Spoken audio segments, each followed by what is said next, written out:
Resourceful Designer, episode 29. Are graphic design awards important for your business?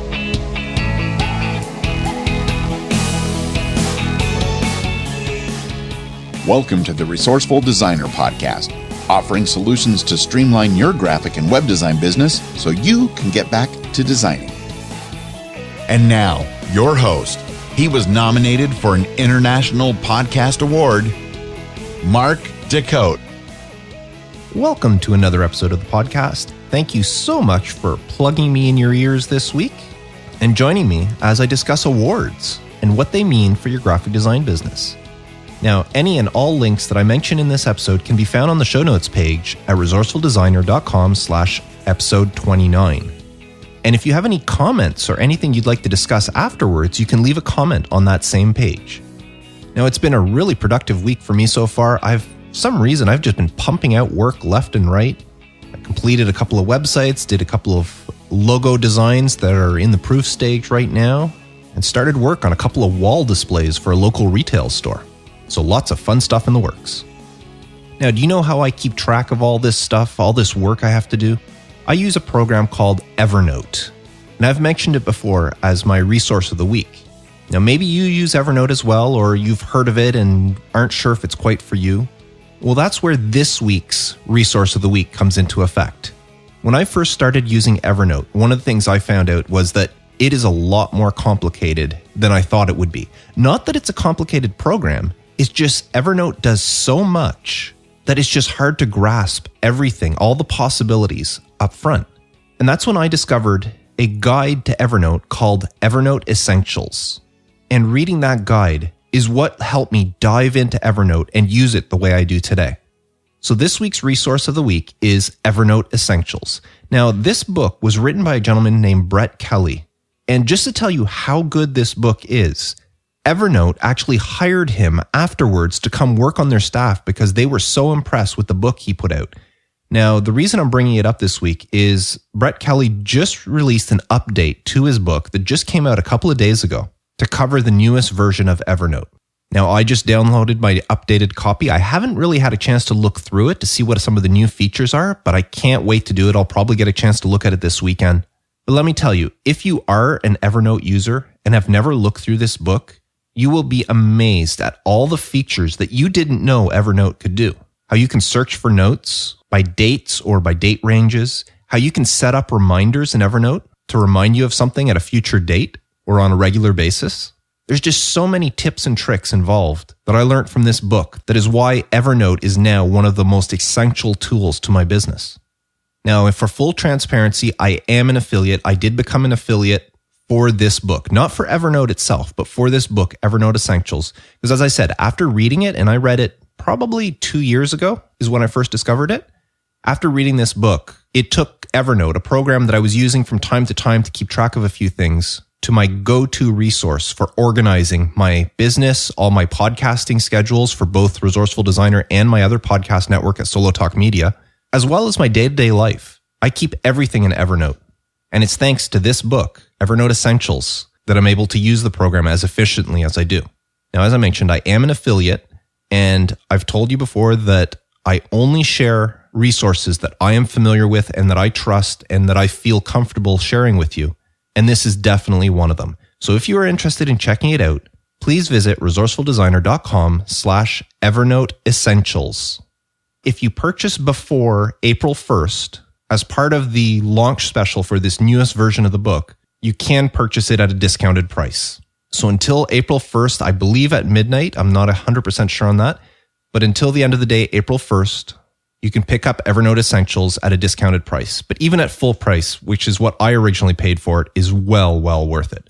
So once again, if you are interested, my affiliate link is resourcefuldesigner.com/Evernote Essentials. And now, on to our main topic. Are awards important for your graphic design business? Now, I know this topic may be a little bit controversial, maybe. I don't know if that's the proper word to use. But I am giving you my opinion, and your opinion may differ greatly than what mine is in this aspect. But before I dive into the whole topic, I'm just going to tell you right off the bat that I don't believe awards are that important. And it's not because I've never won any. I've won my fair share of awards. I just don't see a benefit. I've never seen a return for my business because of an award I had won. So what are the purposes of design awards? Well, I guess the main thing you could say is the recognition. You're recognized for the work you do. There's prestige. I guess there's some prestige with saying you've won some coveted award, which goes into a little bit of ego boosting and bragging rights. And that's all fun and dandy, but does it really help your business? Now, before I get into that, I'm just going to go over a couple of different types of awards you could win. Now, there are tons and tons of different. I'm not talking individual branded awards and all the different ones that you can apply for. If you want to know what awards you can apply for, just do a graphic design awards search on Google and you'll get tons of them showing up. But I'm talking about the different categories, maybe you might want to call them. And that's stuff like student awards. Of course, these are awards that you could only get as you're a student. Now, these awards are very important in boosting you above your classmates. So if you are a graphic design student somewhere and you have a chance to enter an award and win an award, by all means, do so. Because when you get out in the field and you're looking for work, having an award under your belt on your resume can be a big help in landing that job.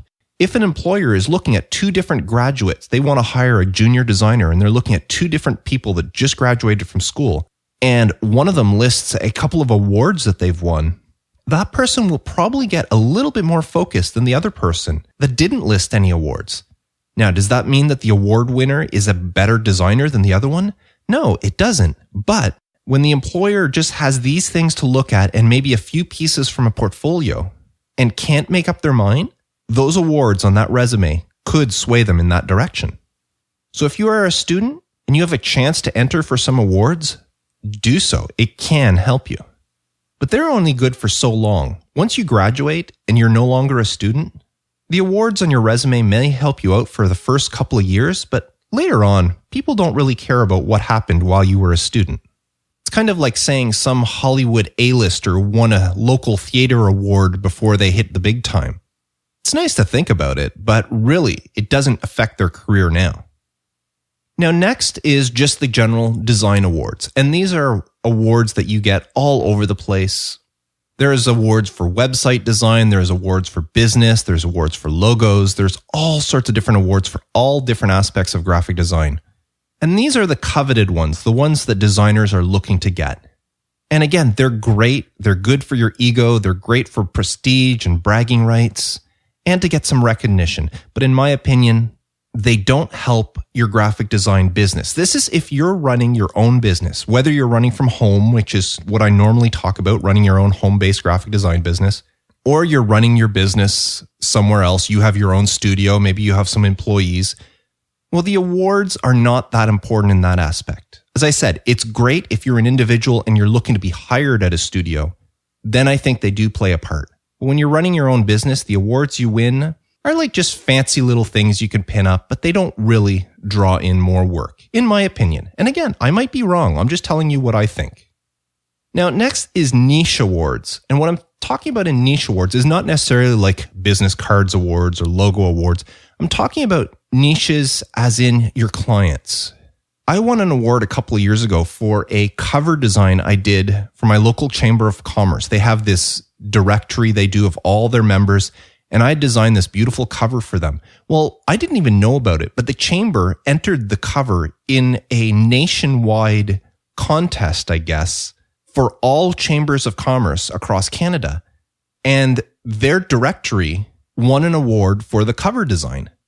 Now, this is not an award I entered myself. I only found out about it afterwards, that they contacted me and said, "Hey, Mark, we won an award with your design and all that." And I said, "Oh, that's great." Well, this is a niche award. It was given out only to Chamber of Commerce's for the work they were doing to help promote their area. And this cover design that I had done for my local Chamber of Commerce came out on top for all the Chamber of Commerce that had submitted stuff across Canada. So that's the type of thing I mean by niche awards. It wasn't a general graphic design cover design award or some graphic design industry awards. It was an award handed out to Chamber of Commerce's. So technically, It's the Chamber of Commerce that won the award. It wasn't me, the designer, but they recognized me in the fact and let me know about it. Now, the other type of design award is the paid awards. Now, you see these a lot, and I can understand why companies do this, or organizations or whatever, where they need a fee. Whenever you submit something for the nomination process, you have to pay a certain fee. Maybe it's $20, $50, $100. I've seen some go up to as high as $1,000 in order to enter your project just to be considered for nomination. Now, these are great. These are usually considered some of the very high, pristine awards. But if you ever look at them, you notice it's always the big agencies that win these. And that's because they can afford to pay for their consideration. I'm a one-man shop. I can't afford to pay $1,000. I can't afford to pay $200 just to enter a design contest on the off chance that I might be nominated and then I might be chosen as the winner. Sorry, but my money could be better spent elsewhere. Would it be nice to win one of those awards? Sure, but I'll never know because I won't spend the money on it. So does that mean that those who do win those awards are better designers than I am? Of course not. Have you ever looked at some of the awards out there and you look at some of the past winners and think, these aren't that great designs? Or I had some logos or I had some brochures that would have been so much better than this if I would have entered the contest. Well, that's the difference. These people who did win had the money and were willing to spend the money in order to try to win these awards. And in some cases, they might have been the only person to enter that category. Have you ever looked through past winners and you'll see, here's the winner in this category, say logos. Here's the winner, here's the first runner-up, and here's the second runner-up. And you say, okay, those are nice logos. Then all of a sudden you'll get to a category and it'll just say, here's the winner and here's the second runner-up, or even here's the winner, and there's no second or third runner-up. Well, right there, that tells you that that winner was the only person that entered that award. So did they win anything? No. All they did was they paid their money and were given an award. And now they get to brag that they are the recipient of such and such an award when they had absolutely no competition to go up against. They could have submitted the worst piece of design ever, but because they were the only one that entered, they're the ones that win. So out of all the awards, paid awards are the ones I'm against the most, because I don't believe that you should pay in order to be recognized for something like this. Unfortunately, that's the way most of the big award ceremonies and the companies that hand out these awards, that's the way they're going. And I do understand why they're doing it. If they didn't have this paid structure, then everybody could submit stuff and just hundreds. Like I can imagine going in there and every single logo I designed in 2015, if it didn't cost me a cent, why don't I just submit all of them? And they would just be bombarded. So I understand why they're doing it. I just don't believe in paying for an award. Now, again, you might feel different. I'm just telling you what my opinion is. Now, the last piece that I want to talk about the different types of awards, and this isn't necessarily an award, but it's just, I call it an inclusion award. And this is when you have some sort of book or magazine or directory, and some of your work is included in it. It's not necessarily that you've won an award. It's just they're kind of in a best of the best book, like maybe the best logos of 2015, and a logo that you designed is included in the book. Or some website lists the best websites of the last year or whatever, and a website you designed is amongst them. Well, that's an inclusion award where you're not necessarily the winner of anything. It's just you're included amongst the best in either a time frame or a category or something like that. And that is something that's really fun to promote, to say, I was featured in such and such a magazine, or I was featured on such and such a website. But again, I still believe that this works well for the individual looking for a job with a studio, with an agency, anywhere where they're trying to get employed. But when you're running your own business, I don't think it really means that much. So if I get right down to the topic of this podcast, are awards important for your graphic design business? My short answer is no, they're not. Because winning an award doesn't necessarily mean you're better than another designer. It just means that you happen to submit something, and in some cases, you happen to pay for something, and you were recognized for that. I mean, you heard the intro to this week's episode. My good friend Wayne Henderson from MediaVoiceovers.com said in the intro that I was nominated for an International Podcast Award. Now, this wasn't for this podcast. This was another podcast that I was on last year called Stuff I Learned Yesterday. And at last year's podcast awards, Stuff I Learned Yesterday was nominated for an International Podcast Award. When the awards finally came out, we didn't win, but it's really nice to say I was nominated. In fact, when word came out, I was actually featured in my local newspaper. Not just featured, I was the top story of that day. I guess it was a slow news day because I had a big picture of myself with my microphone front and center in my local newspaper talking about the honors of being nominated for an International Podcast Award. Well, that was all fun, but I had my 15 minutes of spotlight of fame there, and then that's it. Everybody forgot about it. Now, to you listening to this podcast right now, does it really make a difference that I was nominated for an International Podcast Award? Would that have influenced your decision to listen to this podcast? I hope not. I hope the fact that I'm talking about graphic design, something that you're passionate about, that I have some half-decent equipment so this podcast sounds okay, and that my content is relevant to you, that you enjoy the content, I hope that all added up to enough for you to listen to this podcast without knowing that I had been nominated for an International Podcast Award. And that's what I'm kind of getting at here. You should be letting your portfolio speak for itself, your work, your communication with your clients, your repertoire, your reputation. Those are things that are important, a lot more so than some award you may have won. And you know the way I keep saying that it's good for an employer, that it gives him something to judge maybe 2 or 3 different designers. If one of them won some awards, maybe he'll lean towards that person more. Think about the film industry. Some director or producer or whatever, when they're looking to fill roles for their film, they would love to get somebody who is a previous Oscar winner into their movie because they can use it to help promote the movie. You know, we have so-and-so Oscar winner is starring in this movie.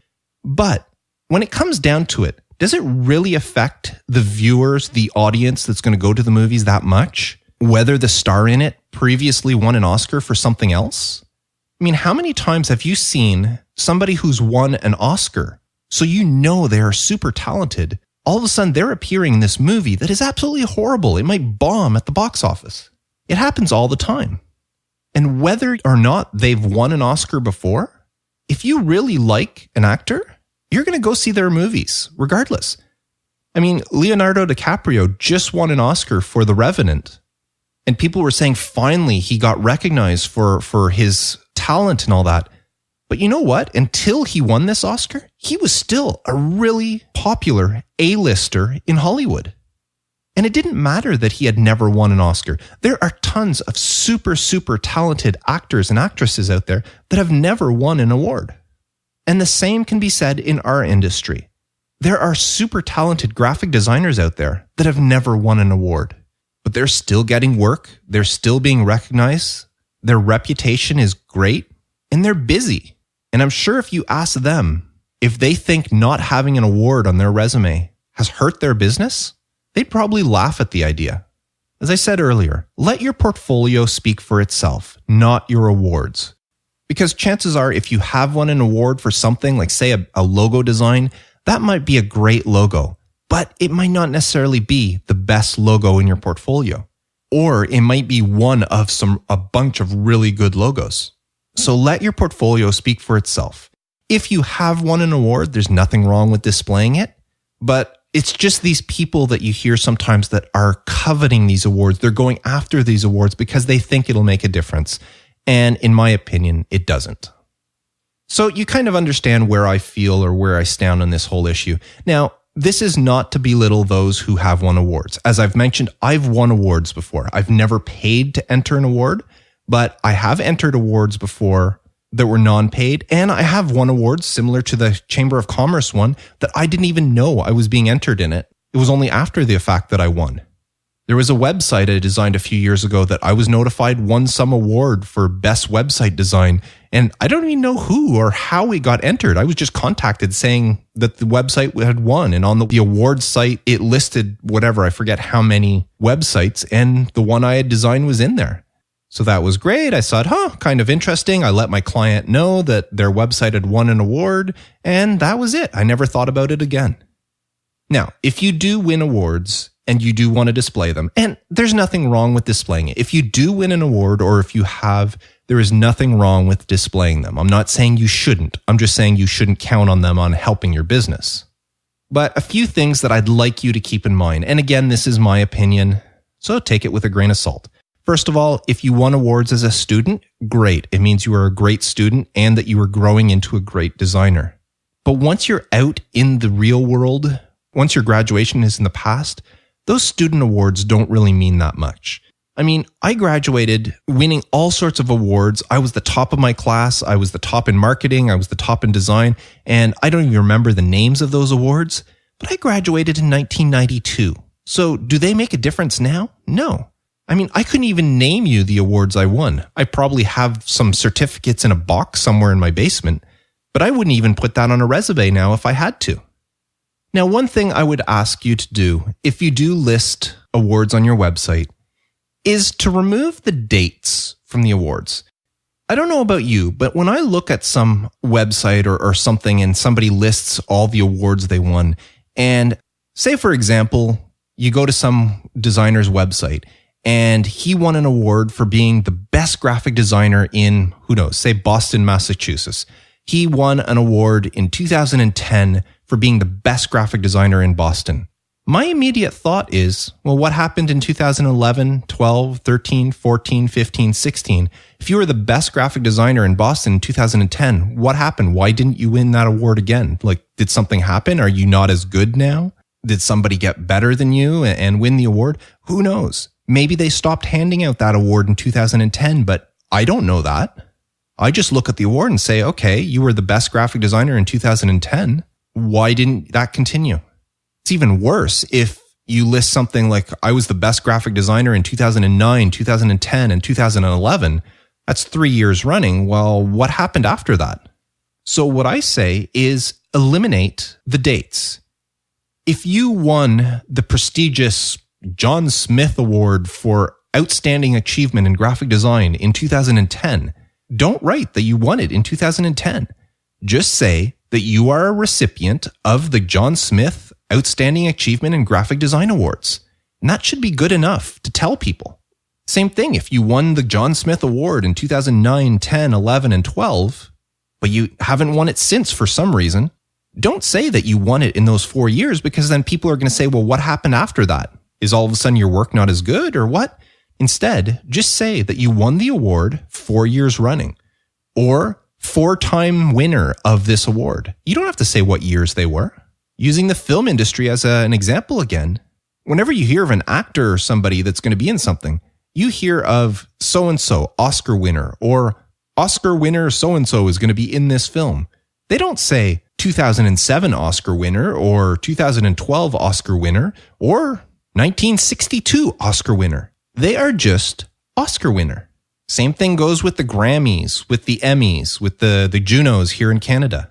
If some artist is a Grammy winner, that's what they are. They're a Grammy winner. They're not a 2007 Grammy winner or 2008 Grammy winner and 2009 Grammy winner. They're just a Grammy winner or multiple Grammy winners. So that's the way you should list it on your website. It always bugs me when I go to somebody's website and I see these dates, especially if they're not recent, because it makes me wonder, well, what happened after that? So that's my advice to you.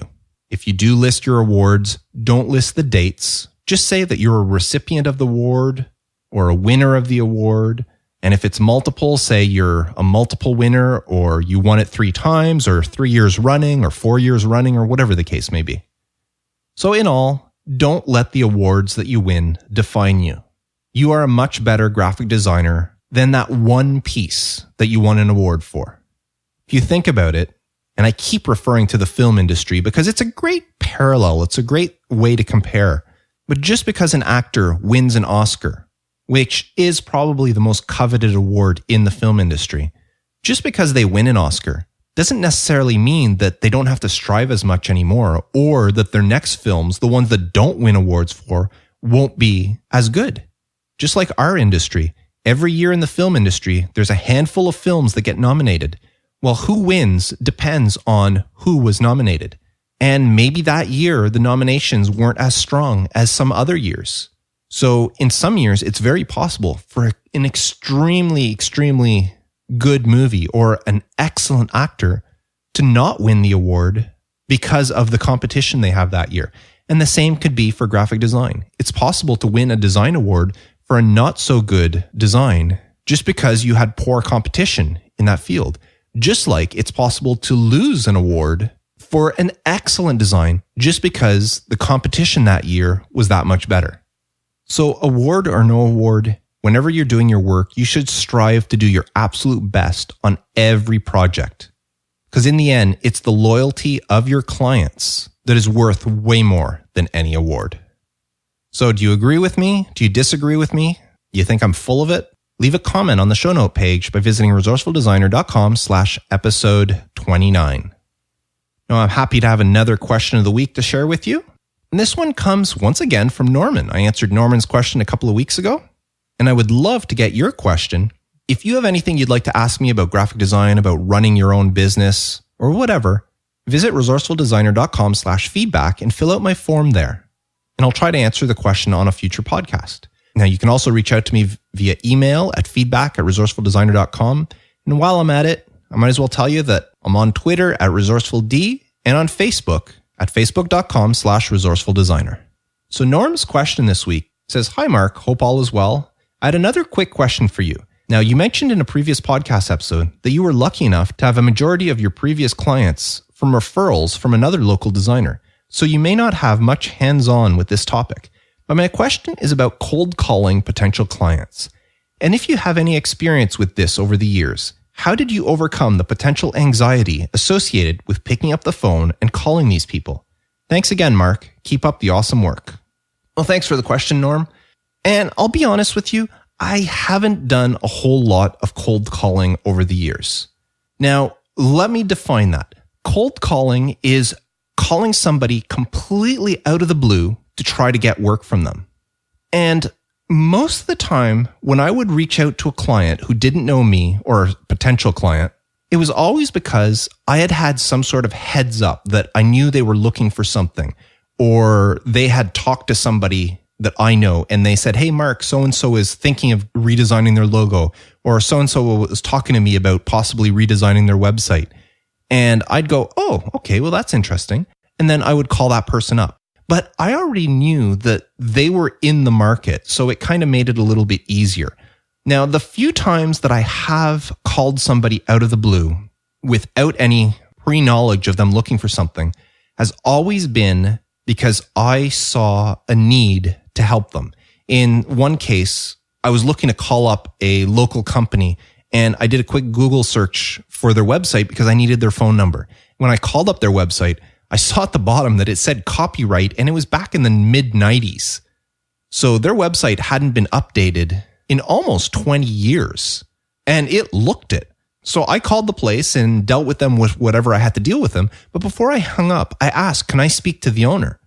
And I transferred over to the owner. And luckily, to be honest, I didn't even know this, but I knew the owner from back when I was in high school. He went to a different school. He didn't go to my school, but I knew him through some other people. I had met him before. So anyways, I got on the phone with him and I just talked to him. I said, "Listen, I was visiting your website. I needed your phone number, and I noticed that your website is way, way outdated. Can we get together and talk about this? Is this something you had been thinking about?" And he told me that it's something that was always at the back of his mind and that he knew he'd eventually have to get to. So he agreed to have me go in and sit down and meet with him. So I got that meeting because of a cold call. I saw a need. They needed their website updated. So I decided to reach out to him and say, "Hey, can I be of service?" Now, long story short, he never hired me. His website still looks like it was done in the 90s, but he knows I reached out to him, and maybe I'll reach out to him again sometime and see if he's thought about it more. So who knows? But the whole anxiety thing associated with cold calling, that all comes down to you, your personality, and if you can overcome that fear. I don't have a problem picking up the phone myself and just calling somebody out of the blue. But I'm also the type of person that when I'm standing in line at the grocery store or at Walmart, I'll look around to see who's there so I can strike up a conversation with them. I'm not one of those people who just stand there and look at my toes. I'll look around at what somebody has in their cart and ask them a question about a certain product or produce or whatever in their cart. Or I'll see somebody wearing some sort of sports jersey and ask them about their team. That's just the type of person I am. So talking to total strangers out of the blue is not a big issue with me. I don't get anxious or anything like that. But I know that doesn't really help you, Norm, or others people that are out there that are asking the same question. It all comes down to you and how comfortable you are. Now, you got to remember, when you reach out to these people, first of all, you're hitting them out of left field. They don't know the call's coming. And how you do it will be a big difference.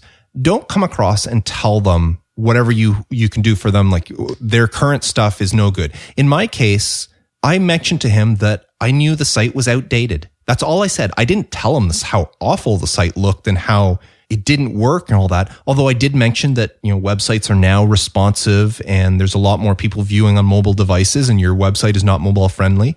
But I didn't come out and tell him how ugly his website was. I just told him that it was outdated and maybe it was time for something, and can we talk? Now, when you are cold calling, one thing to keep in mind is you're not trying to complete a sale. You will very, very rarely ever complete a sale on a cold call. The whole purpose of a cold call is to open up the communication gates. If you see a website, you can call somebody up and say, hey, I was visiting your website and I noticed it was outdated, or I noticed it wasn't mobile responsive, or that you have some broken links, or whatever the case may be. I'm a web designer and I just wanted to know if you wanted to maybe get together and talk about your website. You don't offer to build them a new one right off the bat or that. You just want to offer them the chance to talk about it.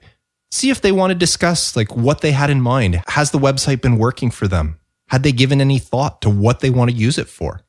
And the same thing goes for anything else. You see some truck driving around town with so-and-so plumber written on the side and just plain Helvetica type or whatever. In cases like that, what you do is look up other local plumbers. Get some actual names that this person might know. And then you call him up and you say, hey, I saw your truck driving around and I noticed you just have your name on the side of it in plain letters. I was wondering, have you ever thought of getting a logo? I know that such and such a plumber in town has this great logo, or this other plumber has a great logo. And I'm just wondering, have you ever thought of what a logo might do for your business? And if the guy says, well, I never thought about it much, or yeah, I thought about it, but it's not really that big a deal, offer him a chance to sit down and talk. No obligation. Just tell him, it's like, I design logos. Do you want to sit down and talk and I can discuss how it can help your business? And don't mention pricing. Don't mention anything. Don't even mention that they have to go with you. Just say that you saw his truck and you just thought that there's a lot of opportunity that he's missing out on because he doesn't have a proper logo, and how people will perceive that. And you'd love to sit down and talk with him more. Now, maybe he'll say yes and have you in and get all sorts of great ideas from you. And then take all those ideas and go to some other designer to have it done. That's a possibility, but that's a risk that you're going to have to take. But the whole point of cold calling is to open that communication. It's not to finish a sale. You only finish the sale once you get good communication going. Then you could go in and say, after we've talked about all sorts of different things, then say, this is what I can do for you. And by that point, hopefully the person you're talking to has seen enough value with everything you've brought to the table that they'll say, yes, let's go forward with this. As I said, I haven't had a lot to deal with cold calls over the years. I have done it, but it's not something I do on a regular basis because I don't need to. But whenever I have, I've never gone into a cold call with the idea that I'm going to get work out of this. I've always go into the cold call with the sole purpose of opening communication with the person on the other end of the line. So I don't know if that's the answer you're looking for, Norm, but that's the best I can do. I do thank you for your question. And once again, if anybody out there has any questions you'd like to ask me, just visit resourcefuldesigner.com/feedback and use the form there to submit it. So that's it for this week's episode. In next week's podcast, I'm going to talk about what to do when you mess up on a job. Now, once again, this week's resource of the week is Evernote Essentials. If you want to get the best and the most out of Evernote, whether you're using it now or if it's something you're just thinking about, Evernote is a wonderful application for organizing your whole life, not just your business. Well, to get the most of it, I highly recommend you get a copy of Evernote Essentials by visiting resourcefuldesigner.com/Evernote Essentials. And while I'm at it, if you want to create the best first impression for your business so that new clients discovering you will want to reach out and contact you, then you should have a look at my 4-week marketing boost. It's a free ebook I put together with 20 very quick, easy daily steps in order for you to create the best first impression you can for new visitors to your business. And you can get it by visiting marketingboost.net, or if you're in the US, you can text Marketing Boost, all one word, to 44222. So that's it for another episode of Resourceful Designer. Until next week, I'm Mark Decote, reminding you to stay creative.